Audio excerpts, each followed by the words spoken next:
मैं हूं यास्मीन परवीन और आप देख रहे हैं आपका अपना यूट्यूब चैनल कॉलेज नोट्स। देखिए, आज की इस वीडियो में मैं आपके साथ शेयर करने वाली हूं विलियम फॉकनर की फेमस शॉर्ट स्टोरी ड्राई सितंबर। इसकी पूरी समरी और एक्सप्लेनेशन बिल्कुल सिंपल और इजी लैंग्वेज में। तो वीडियो को एंड तक जरूर देखिएगा क्योंकि हर पॉइंट इम्पॉर्टेंट है। चलिए अब स्टार्ट करते हैं। देखिए, इस शॉर्ट स्टोरी का टाइटल ड्राई सितंबर इसलिए रखा गया है क्योंकि सितंबर का महीना ऑलमोस्ट खत्म हो चुका होता है, लेकिन फिर भी बारिश नहीं होती। मतलब पूरा एनवायरनमेंट सूखा होता है, हवा में गर्मी होती है और लोगों के दिल और दिमाग भी थोड़े से ड्राई, थोड़े से हार्श हो जाते हैं। यही ड्राइनेस स्टोरी के मूड को रिफ्लेक्ट करती है। फॉकनर सिर्फ वेदर की बात नहीं कर रहे, वो सोसाइटी की सोच को भी एक्सपोज कर रहे हैं। अब हम ये समझने की कोशिश करते हैं कि राइटर इस स्टोरी के थ्रू हमें क्या मैसेज देना चाहते हैं। पहला point, real issues, horrible injustice, bodily harm और स्कैंडल्स। टू बी ऑनेस्ट, इस स्टोरी में इनजस्टिस बहुत क्लियरली दिखाया गया है। व्हाइट मैन बिना प्रॉपर प्रूफ के एक ब्लैक मैन के साथ नाइंसाफी करते हैं। यही तो मेन पॉइंट है। ये सिर्फ एक कैरेक्टर की कहानी नहीं, ये पूरे सिस्टम पर एक सीरियस क्वेश्चन है। सेकंड पॉइंट, फॉकनर स्टोरी में मेन को दिखाते हैं लेकिन उनकी आइडेंटिटी को थोड़ा सा हाइड कर देते हैं। मतलब हम चेहरे से ज्यादा भीड़ देखते हैं। ये टेक्निक दिखाती है कि वायलेंस का जिम्मेदार कोई एक इंसान नहीं बल्कि पूरी सोसाइटी होती है। अब तीसरा पॉइंट, और ऑनेस्टली ये बहुत ज्यादा इंपॉर्टेंट है। इस कॉन्सेप्ट को कहा जाता है व्हाइट वुमनहुड कॉन्सेप्ट। मैं इसे थोड़ा सिंपल तरीके से समझा देती हूँ। इस कॉन्सेप्ट के अकॉर्डिंग व्हाइट वुमेन को सोसाइटी में प्रोटेक्ट किया जाता है, आइडियलाइज किया जाता है, ऑलमोस्ट वर्शिप किया जाता है। चाहे वो कुछ भी करें, उन्हें हमेशा सुपीरियर माना जाता है। उनकी गलतियों पर कभी सीरियस सवाल नहीं उठता, ना ही उन्हें ब्लेम या पनिश किया जाता है। देखिए, स्टोरी में ये कॉन्सेप्ट बिल्कुल क्लियरली दिखाया गया है। और साथ ही हम ये भी देखते हैं कि व्हाइट मैन हमेशा व्हाइट वुमेन को सपोर्ट करते हैं। एक्चुअली इवन जब उन्हें पता होता है कि वुमेन गलत बोल रही है या शायद झूठ बोल रही है, फिर भी वो उसके अगेंस्ट खड़े नहीं होते। कोई क्वेश्चन नहीं, कोई डाउट नहीं। ये एक वाइडर सोशल इशू का पार्ट है जो फॉकनर हमें स्टोरी के थ्रू दिखाते हैं। अब चलिए थोड़ा सा आगे बढ़ते हैं और स्टोरी के कैरेक्टर्स की बात करते हैं। इस शॉर्ट स्टोरी में हमें 4 मेन कैरेक्टर्स मिलते हैं: विल मेज, मिनी कूपर, हॉकशॉ और जॉन मैक्लेंडन। इन कैरेक्टर्स के थ्रू ही पूरी स्टोरी का टेंशन, इनजस्टिस और सोशल रियलिटी स्लोली अनफोल्ड होती है।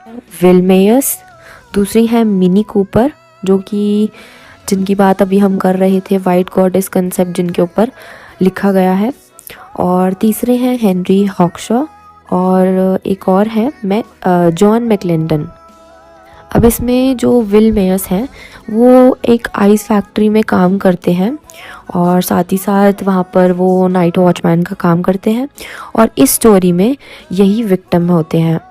जो नेक्स्ट है मिनी कूपर, वो एक अनमैरिड वाइट वुमन दिखाई गई हैं। इनकी एज इसमें कुछ 38 या 39 ईयर्स ओल्ड है और बहुत ही ज़्यादा बिगड़ी हुई, जिसे कह सकते हैं आप, एक लेडी हैं, बट अपने टाइम में ये बहुत ही ज़्यादा सुंदर हुआ करती थी। अब जो नेक्स्ट है वो है हेनरी हॉकशॉ, जो कि बहुत ही अच्छे गुड हार्टेड पर्सन है इसके अंदर, और ये बार्बर हैं। इनकी अपनी एक शॉप है प्रॉपर, और ये हमेशा लोगों को हेल्प करना चाहते हैं। जो सही होता है उसे सही कहते हैं, जो गलत होता है उसे गलत कहते हैं। मतलब कि ये थोड़े अलग हैं बाकी के वाइट मैन से। अब उसके बाद जो नेक्स्ट है वो है जॉन मैक्लेंडन, जो कि एक वॉर हीरो है, मर्डरर है इस स्टोरी में, और एक वायलेंट पर्सन है। और जो जॉन मैक्लेंडन है, उन्हें बिल्कुल भी जो ये ब्लैक पीपल हैं वो पसंद नहीं है। इसीलिए हमें पता चलता है कि वो विल मेयर्स का मर्डर कर देते हैं एंड में। तो आई होप आप लोगों को इतना समझ आया होगा। अब आगे चलते हैं हम इस शॉर्ट स्टोरी की समरी की तरफ। तो गाइज, ये जो शॉर्ट स्टोरी है वो शुरू होती है एक हॉट और ड्राई इवनिंग में, जो कि सितंबर के मंथ में है, क्योंकि मैंने आपको स्टार्टिंग में ही बता दिया था यहाँ पे 62 डेज से कोई रेन नहीं हुई है, इसलिए ही इसका टाइटल ड्राई सितंबर रखा गया है। अब आगे यहाँ पर हमें देखने को मिलता है कि बहुत सारे जो मेन हैं उनका ग्रुप इकट्ठा हो रखा है जो बार्बर शॉप है उसमें, जो कि जेफ्रोजन में है। अब ये सारे मेन जो है वो एक र्यूमर के बारे में डिस्कस कर रहे हैं, जो कि एक ब्लैक मैन के बारे में है जिसका नाम है विल मेयर्स। अब ये र्यूमर फैला है कि जो विल मेयर्स है उसने मिनी कूपर पे अटैक करने की कोशिश करी है, जो कि एक अनमैरिड वाइट वुमन है। अब यहाँ पर जो हमें बार्बर देखने को मिलता है जिसका नाम है हेनरी हॉक्शॉ, तो वो दूसरे मैन को कन्विंस करता है कि जो विल मेयर्स है वो एक इनोसेंट पर्सन है और उसने ऐसा कुछ नहीं किया है गलत। बट वहीं दूसरी ओर जो दूसरे वाइट मैन होते हैं वो ये कहते हैं गुस्से से कि जो मिनी कूपर है, मतलब कि वाइट वुमन, वो सही है और वो सच बोल रही है एकदम। अब इतने में ही जब ये डिस्कशन चल रही होती है तो वहाँ पर जो हमारे ये वॉर हीरो हैं जिनका नाम अब क्या था, जॉन मैकलेंडन, वो वहाँ पर आ जाते हैं गन लेकर और दिखाया गया है कि वो ढूंढ रहे हैं विल मेयर्स को। अब यहाँ से ही ये लोग जाते हैं विल मेयर्स को ढूंढने और इतने में ही जो हॉक्शॉ होता है वो कोशिश करता है इनको रोकने की, तो इसीलिए वो इनके पीछे पीछे चला जाता है।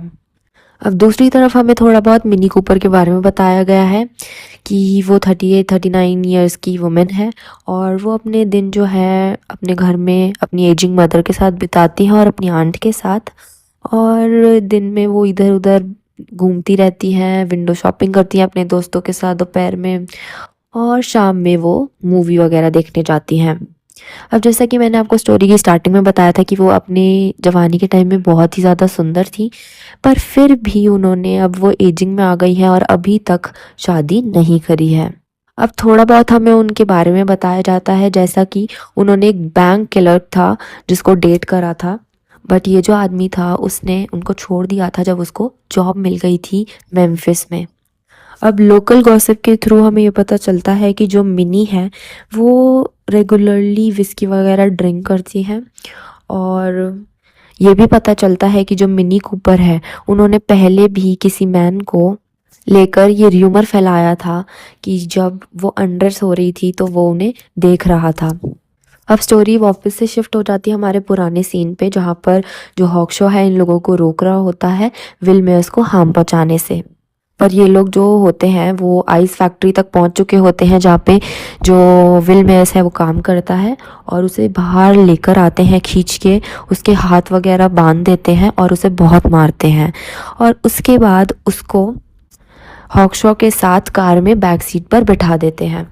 अब यहाँ पर जो विल मेयर्स होता है वो आराम से इनोसेंट से अपनी इन लोगों से बात कर रहा होता है, बट ये लोग जो है वो उसकी एक नहीं सुनते और उसको बहुत ज़्यादा एक्यूज़ करते हैं, अबैंडन करते हैं और वहाँ से निकाल देते हैं। अब जो हॉक्शॉ होता है वो मैकलेंडन से कहता है कि उसे कार से उतार दिया जाए क्योंकि उसे ये सब देखा नहीं जा रहा, पर जब मैकलेंडन गाड़ी को नहीं रोकता तो जो हॉक्शॉ है वो गाड़ी से ही जंप कर जाता है जबकि गाड़ी चल रही होती है फिर भी। अब जो हॉक्शॉ है फिर वो रोड पे पैदल पैदल चलता रहता है और एक डिच में जाके छुप जाता है जहाँ से जो कार है वापस जा रही होती है टाउन की तरफ। अब दूसरी तरफ जो मिनी होती है वो शाम हो गई होती है तो अपने फ्रेंड्स के साथ मूवी देखने जा रही होती है। अब आगे जो मिनी कूपर के फ्रेंड्स होते हैं वो इसके बारे में, जो भी र्यूमर फैला होता है इसके बारे में डिस्कस कर रहे होते हैं, और साथ ही साथ टाउन में ये न्यूज़ फैल गई होती है कि जो मैकलेंडन है और उसका जो गैंग है उन्होंने विल मेयर्स को मार दिया है और एक मर्डर कमिट किया है। और इसके बाद हमें पता चलता है कि अब कोई भी ब्लैक मैन उनकी सोसाइटी में नहीं है। अब इसके बाद क्या होता है कि जो मिनी कूपर है वो अपने घर चली जाती हैं बहुत हंसते खेलते, और लास्ट में जो मैकलेंडन है वो भी अपने घर चले जाते हैं आधी रात में, जहाँ पर हमें थोड़ा वॉयलेंस वाला सीन दिखता है उनकी वाइफ के साथ, जिसमें हमें बताया जाता है कि जब मैकलेंडन घर पहुँचते हैं तो उनकी वाइफ जगी हुई होती है, और इसी वजह से जो मैकलेंडन है उन्हें थोड़ा गुस्सा आ जाता है और वो अपनी वाइफ को एब्यूज़ करना शुरू कर देते हैं वर्बली बोलकर, और उसके बाद उनके शोल्डर से उन्हें पकड़ के उन्हें चेयर पर धक्का मार देते हैं।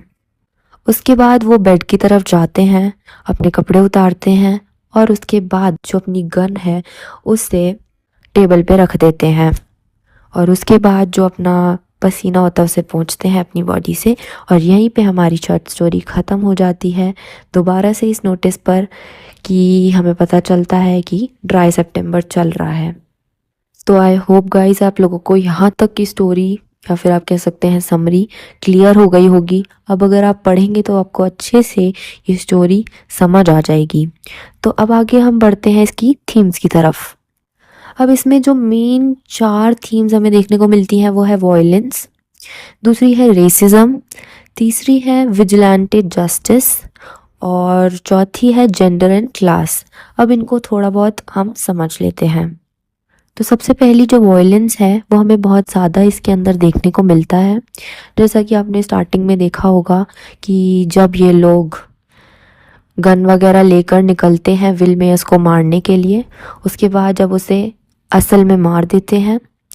और तीसरा, जब मैकलेंडन अपने घर पहुंचता है और अपनी वाइफ के साथ वॉयलेंस करता है। तो ये 3-4 जगहें हैं जहाँ पे हमें वॉयलेंस देखने को मिलता है। और जो बीच का वॉयलेंस है जहाँ पर जो विल मेयर्स है उसको मारा जाता है, तो वहाँ पर हमें ये देखने को मिलता है कि जो वॉयलेंस है वो तो दिखाया गया है पर जो एक्ट ऑफ किलिंग है उसको छुपाया गया है। मतलब हमें विल मेयर्स को एक्चुअल में मारते हुए कुछ डिस्क्रिप्शन नहीं दिया गया या बताया गया, हमें सिर्फ ये पता चलता है कि उसे मार दिया गया है। नेक्स्ट इसमें जो थीम है वो है रेसिज्म की। तो रेसिज्म क्या होता है आप सबको पता ही है। अब इस स्टोरी में रेसिज्म जो है वो ब्लैक और वाइट पीपल के बीच में ही दिखाया गया है। जैसा कि हमें पता है कि जो मिनी कूपर और मैकलेंडन है वो दोनों ही वाइट पीपल हैं और जो विल मेयर्स है वो एक ब्लैक पर्सन है। तो यहाँ पर हमें दिखाया गया है कि कैसे जो वाइट पर्सन हैं वो अपनी सुपीरियॉरिटी दिखाते हैं ब्लैक्स के ऊपर।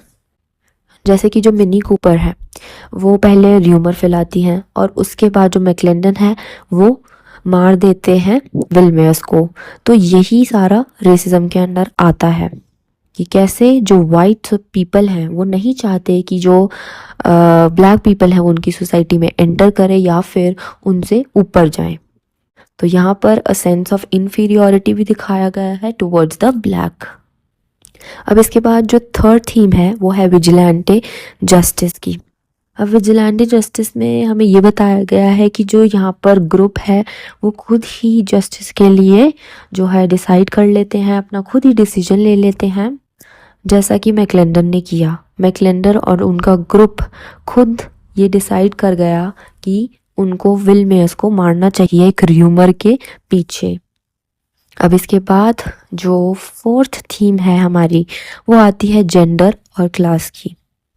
तो इस स्टोरी में हमें जेंडर के बेसिस पे ये बताया गया है कि जो मेन हैं बेसिकली वाइट मेन वो थोड़े पावरफुल दिखाए गए हैं।